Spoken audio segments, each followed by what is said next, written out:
የኮንትሮባንድ ንግድን መከላከል የሚያስችል አዋጅ ጸደቀ።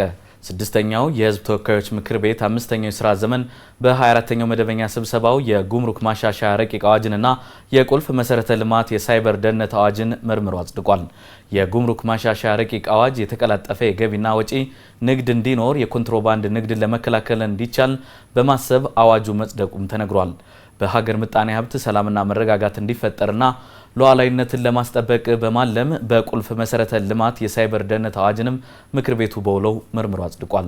የሕዝብ ተወካዮች ምክር ቤት ውሎን የተከታተለችው ባልደረባችን ዙፋን አምባቸው መረጃዎችን ታደርሰን በቀጥታ መስመራችን ላይ ትገኛለች። ዙፋን እንደምን ውለሻል?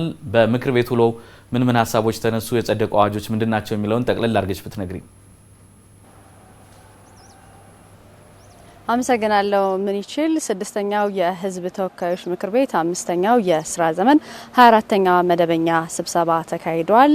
የሕዝብ ተወካዮች ምክር ቤት በዛሬው ውሎ ቀደም ብሎ አንተም ስታነሳ እንደነበረው ሁለት አዋጆችን አጽድቋል። የመጀመሪያው የጉምሩክ ማሻሻያ አዋጅን እንዲሁም ደግሞ የቁልፍ መሰረተ ልማት የሳይበር ደህንነት አዋጅ ናቸው የጸደቁት። በተለይ ደግሞ የጉምሩክ ማሻሻያ አዋጅ የተወካዮች ምክር ቤት ረቂቅ አዋጁ ቀርቦለት ነው ያጸደቀው።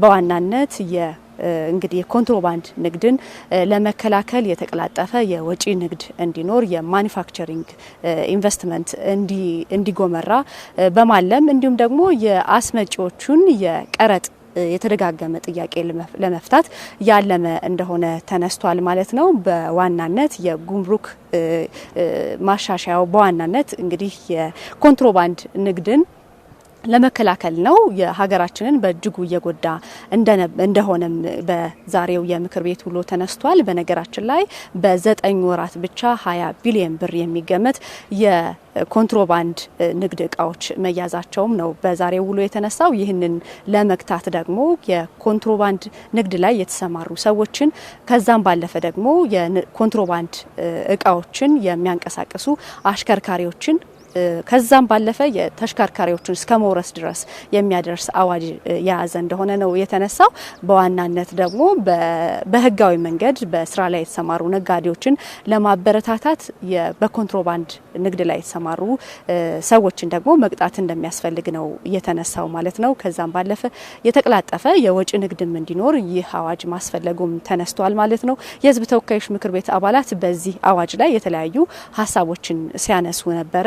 በዋናነት የኮንትሮባንድ ንግድን ለመከላከል የተቀመጡ የተለያዩ ረቂቅ አዋጆች ነበሩ። ከአዋጆቹ መካከል ደግሞ በኮንትሮባንድ ንግድ ላይ የተሰማሩ እንዲሁም ደግሞ በኮንትሮባንድ የተያዘባቸውን ሰዎች በምን አይነት መንገድ መቀጣት አለባቸው፣ ከነሱ አልፎ ደግሞ ተሽከርካሪዎችን እስከ መቆጣጠር ድረስ የሚዘልቅ አዋጅ ነውና ምን አይነት ተግባሩ ላይ ምን መደረግ አለበት የሚሉ ሀሳቦችም ሲነሱ ነበረ። እነዚህ ሀሳቦችን ደግሞ ምላሽ በቋሚ ኮሚቴው ምላሽ ተሰጥቶባቸዋል ማለት ነው። የተቀላጠፈ ንግድ እንዲኖር ይሄኛው አዋጅ መጽደቁ አስፈላጊ እንደሆነም ተነስቷል። ሌላኛው በዛሬው የተወካዮች ምክር ቤት ውሎ የጸደቀው አዋጅ ደግሞ በቁልፍ መሰረተ ልማት የሳይበር ደህንነት ላይ የሚያነሳ አዋጅ ነው። ይህ ደግሞ የሀገርን የሰላም መረጋጋት እንዲሁም ደግሞ የሀገርን ሉዓላዊነት ለመጠበቅ አሁን ዘመኑን በሚመስል መንገድ ይህ የሳይበር ደህንነት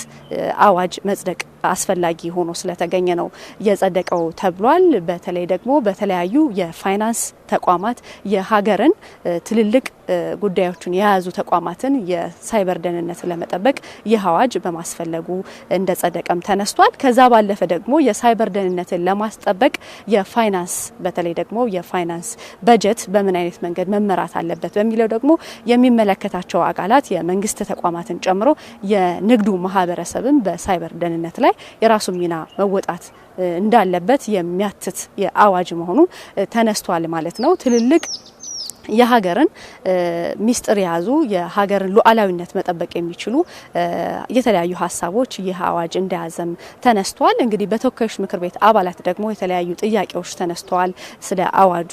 በተለይ ደግሞ የአገዛዝ እስከ የኢትዮጵያን ሙሉ አገዛዝ ይህ አዋጅ በተለይ ደግሞ የሀገር ሚስጥር የሳይበር ደህንነት ላይ ሚስጥር መጠበቅ በሚቻልባቸው ጉዳዮች ላይ ያትታል። ይህንን ደግሞ ግልጽ አይደለም ያሉትን የተወካዮች ምክር ቤት አባላት ሀሳብ አቅርበው ነበረ። ይህ ሀሳብ እንግዲህ ማብራሪያ ተሰጥቶበት ነው በሙሉ ድምጽ የጸደቀው ማለት ነው። እንደ ሀገር አሁን ዘመን ሀገር የምትፈተንበት መንገዱ የተለየ ነው። ይህንን ደግሞ የሳይበር ደህንነትን ለመጠበቅ አዋጁ እንዳስፈለገ ነው እንግዲህ የተነገረው ማለት ነው። በዋናነት ስድስተኛው የህዝብ ተወካዮች ምክር ቤት አምስተኛ የስራ ዘመን 24ኛ መደበኛ ስብሰባው አሁን የገለጽኳቸውን ሁለት አዋጆች ያጸደቀበት ነበር ማለት እንችላለን። ለሰዓቱ ያስኩት መረጃ ይሄንን ይመስላል።